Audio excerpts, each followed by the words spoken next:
కదా కదా ఏమండి ఏమైంది? డాక్టర్ ఆనంద్ గారు ఆపరేషన్ చేశారా? పేషెంట్ కి ఎలా ఉంది? సక్సెస్ రాదా, గ్రాండ్ సక్సెస్. ఇవాళ నాకు ఎంత ఆనందంగా ఉందో తెలుసా? ఆ పేషెంట్ ని బ్రతికించడమే కాదు, డాక్టర్ ఆనంద్ని మార్చగలిగాను. ఇక ఆయన తాగుడు జోలికే పోనని ప్రమాణం చేశాడు. దేశానికి ఒక మంచి సర్జన్ ఇవ్వగలిగినందుకు నేను ఎంతో గర్విస్తున్నాను. అబ్బా మీరే కాదు, నేను గర్విస్తున్నాను. ఎందుకు? ఇన్ని గొప్ప పనులు సాధించిన డాక్టర్ గారికి భార్యనైనందుకు.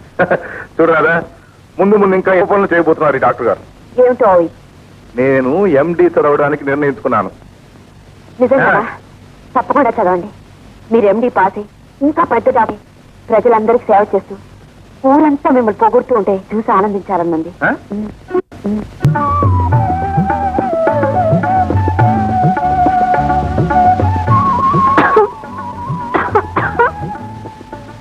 ఏమిటి దగ్గుతున్నావు? దగ్గొస్తే ఏం చేయమంటారు? అక్కడ స్టెప్స్ ఉంటాయి, వేసుకుని పడుకో.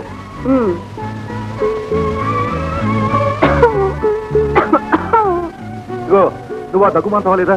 మీ పుస్తకం మూసొచ్చి పడుకోవచ్చురా? మరి చదువు ఎవరు చదువుతారు? ఎప్పుడు చదువు చదువు చదువు చదువు, మహా గొప్ప చదువు. ప్రపంచంలో అందరూ మీలాగే చదువుతున్నారా? వారం రోజులుగా చూస్తున్నాను, పగలంతా పేషెంట్లు, రాత్రంతా చదువు. ఇంట్లో ఎలా ఉందని దాంతో అసలు మీ ఆరోగ్యం ఏం కావాలి? నేను అసలు ఎండి కావాలని ఉందా లేదా నీకు? ఉంది. కావాలంటే పరీక్షలు ఉంటాయి కదా, ఆ పరీక్షలు పాస్ కావాలంటే బాగా చదువుకోవాలా? చదవడం అంటే ఇలాగ చదవడం? కరెక్ట్.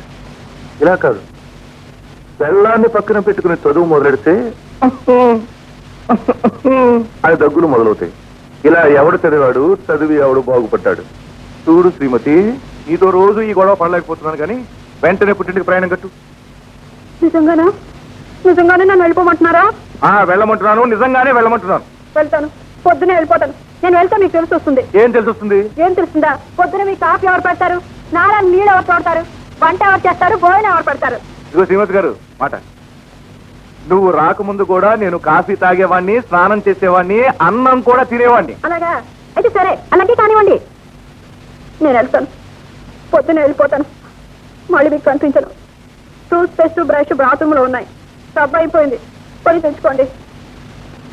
ఏమండోయ్, వంట గంట ఏం చేసుకోకండి, మా అమ్మగారి ఇంటి దగ్గర నుంచి పంపిస్తాను. కాఫీ మాత్రం చేసుకోండి, చేతులు కాల్చుకోకుండా.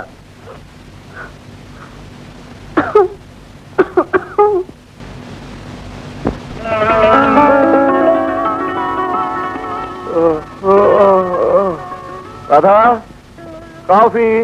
వెళ్తాను, పొద్దునే వెళ్ళిపోతాను. నేను వెళ్తే మీకు తెలిసి వస్తుంది.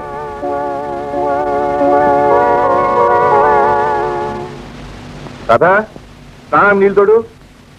ఏం తెలుస్తుందా? పొద్దున మీకు కాఫీ ఎవరు పెడతారు, స్నానం నీళ్ళు ఎవరు తోడతారు, వంట ఎవరు చేస్తారు, భోజనం ఎవరు పెడతారు?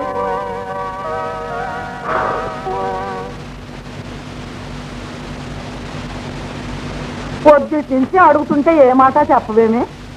అసలు ఏం జరిగింది? ఎందుకు వచ్చేసావు? నేను ఎక్కడ వచ్చేసాను? ఆయన నువ్వు పుట్టింటికి వెళ్ళిపో, ఇంకో నెల దాకా రావద్దని నన్ను ఇక్కడికి పంపించేశారు. ఆయన నువ్వు పంపిస్తారు, నువ్వే ఏదో గొడవ పడి వచ్చుంటావు. అవునవును, ఆయన అక్కడికి చాలా మంచి ఆయన, నేనే చెడ్డదాన్ని. అదే అంటే అట్ట తగ్గుతుందా? ఇలా తగ్గినందుకే నన్ను ఇక్కడికి పంపించేశారు. ఇది అక్కడ చూద్దామమ్మా, దగ్గితేనే పుట్టింటికి పంపిస్తారా ఎవరైనా? డాక్టర్ అయ్యుండి ఏం మందో మాకో చూస్తారు. ఏం కాలమో ఏం మనిషిలోనమ్మా.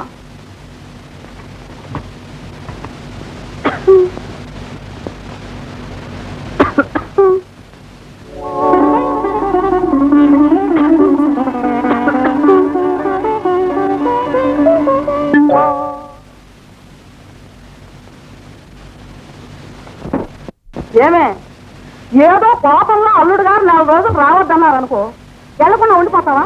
ఏ, నేనెందుకు వెళ్ళాలి? నాకేనా ఆత్మాభిమానం ఏంటి? అరుగో అల్లుడు గారు రానే వచ్చేసారు. అదేంటి 4 రోజుల దాకా రారన్నా? రండి బాబు, రండి, లోపలికి రండి.